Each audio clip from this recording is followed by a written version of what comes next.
Bonjour Alix, madame, monsieur, bonjour. Bienvenue dans cette édition. Les élèves se sont rendus en classe hier. Les cours ont en effet repris après un mois d'interruption due à la grève des enseignants.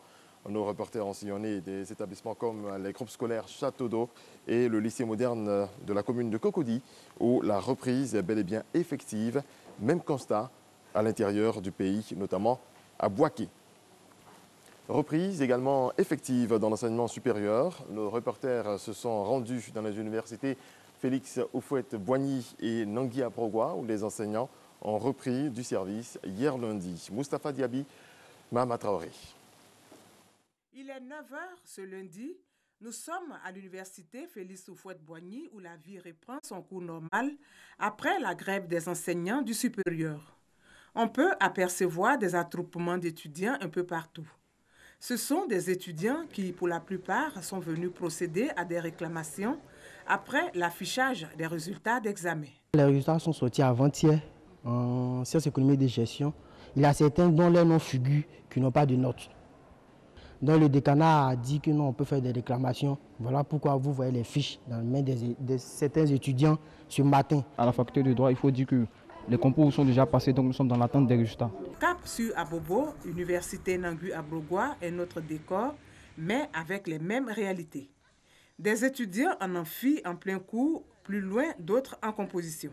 Les cours se sont bien déroulés à l'université Nangui-Abrogwa.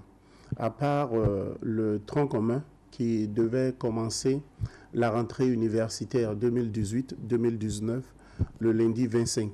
Ce matin, ils ont commencé les cours et tout se déroule bien. Les enseignants des universités publiques avaient décidé d'arrêter toutes les activités académiques pendant une année. Après négociation, les syndicalistes ont décidé de suspendre leur mot d'ordre de grève.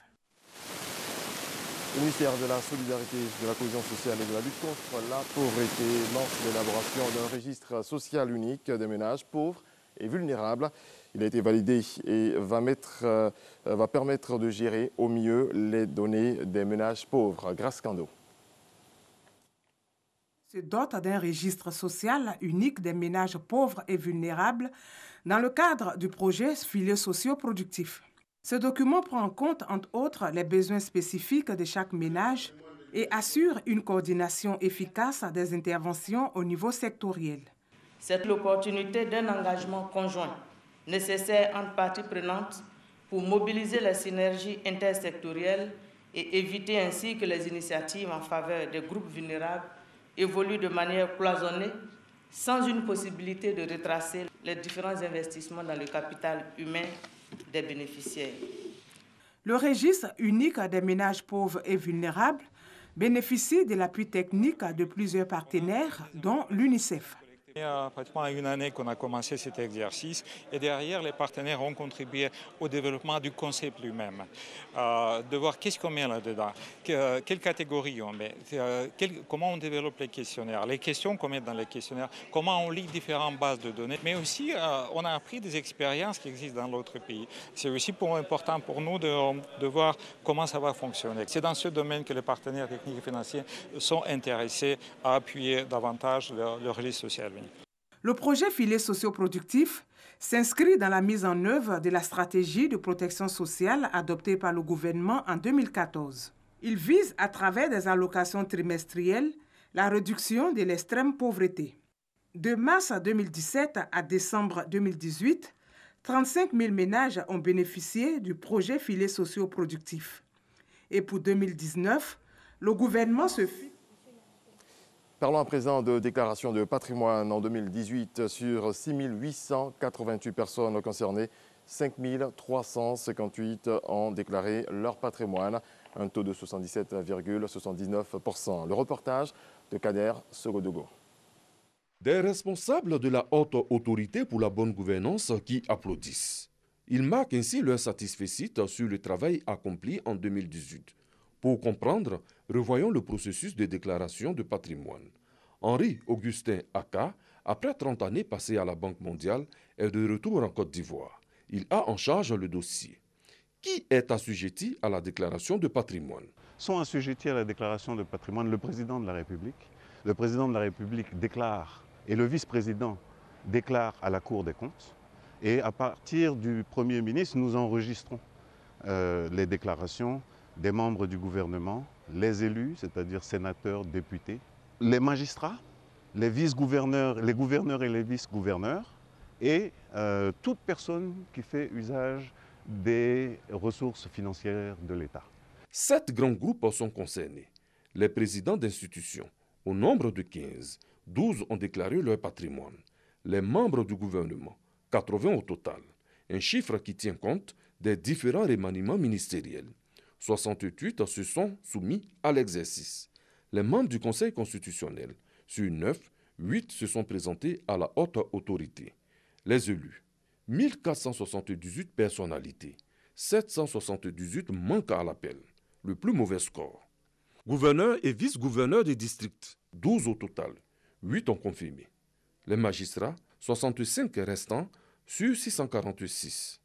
Enfin, les gestionnaires de fonds publics, sur 4648 personnalités, 3981 ont validé.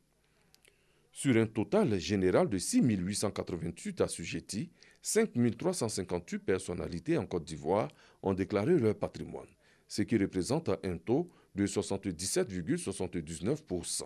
Mais à quel moment une personnalité est amenée à déclarer son patrimoine?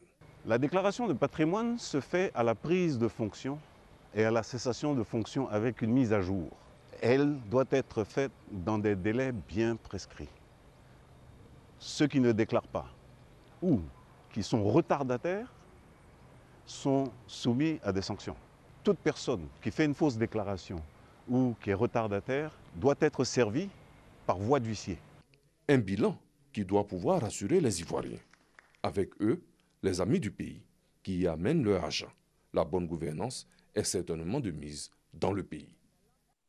On termine sur le plan diplomatique. L'ambassadeur de la Côte d'Ivoire au Qatar a été reçu par l'émir du Qatari à qui il a présenté ses lettres de créance. Audion Télé Soro, Abou Sanogo nous en parle.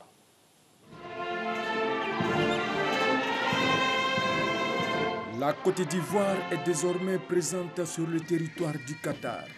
Son tout premier ambassadeur, Abdoul Karim Cissé, a remis ses lettres de créance aux autorités qataries au Palais Royal en qualité d'ambassadeur extraordinaire et plénipotentiaire. Il a été officiellement accueilli par son Altesse Cheikh Tamim bin Hamad Al Thani, émir du Qatar. L'ouverture de l'ambassade ivoirienne au Qatar est née de la volonté du président de la République Alassane Ouattara, alors en visite en 2013 au Qatar. C'est 5 ans après que les formalités de réalisation ont été enclenchées. L'émir du Qatar a salué l'excellence des rapports entre son pays et la Côte d'Ivoire. À cette même cérémonie, 4 autres nouveaux ambassadeurs accrédités auprès de l'État du Qatar, à savoir les diplomates du Kenya, de l'Éthiopie, de la Slovaquie et de la République dominicaine. Merci à toutes et à tous de votre attention. Je serai de retour à 6h30. À tout de suite.